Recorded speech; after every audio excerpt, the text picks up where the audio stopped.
All aboard! All aboard! For Store Escape. Hey, so I'm back with a book review, and I read Kill 'Em and Leave, Searching for James Brown and the American Soul by James McBride. So there is no doubt that this book is out of sight good. So McBride manages to fill in the crevices of the life and times of James Brown, one of America's most evasive artists and one of the most impactful to American culture, especially in music, but also in style and show business and just what it means to be great.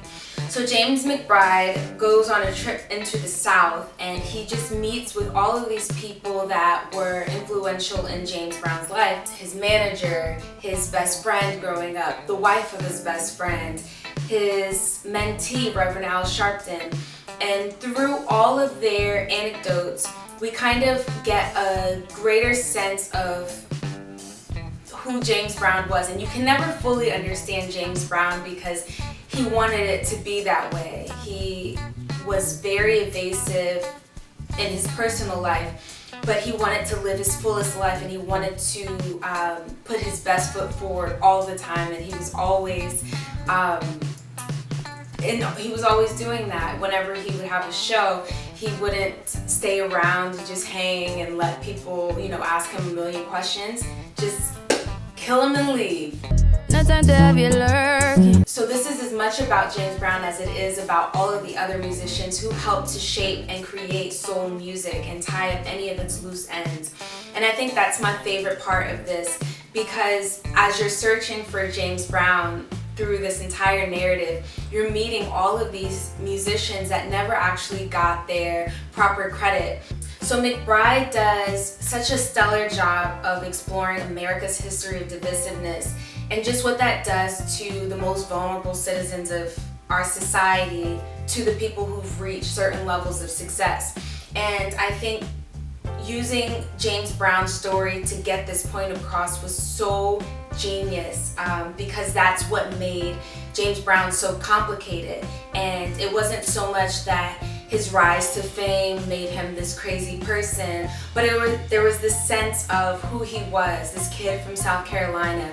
And throughout this entire journey, that was what remained true to him, and that's what drove him. He wanted to give back to other kids, other poor kids in the South, the same opportunity to live this grand life. And he knew that the only way to do that was through education and through believing in yourself, because if you leave it to society, they're going to tell you this, that, and the third about who you are, and it's not the truth.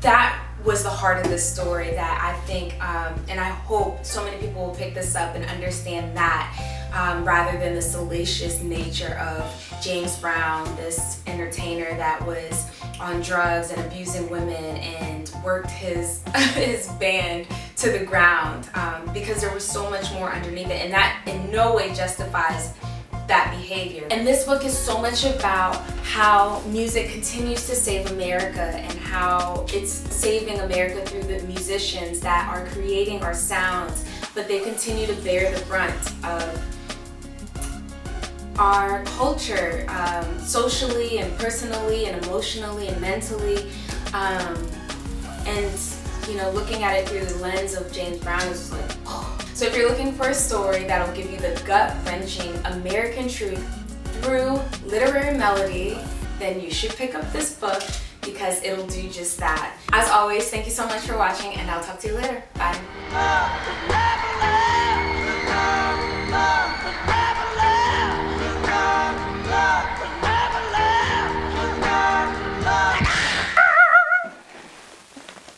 One knee at a time, one knee at a time.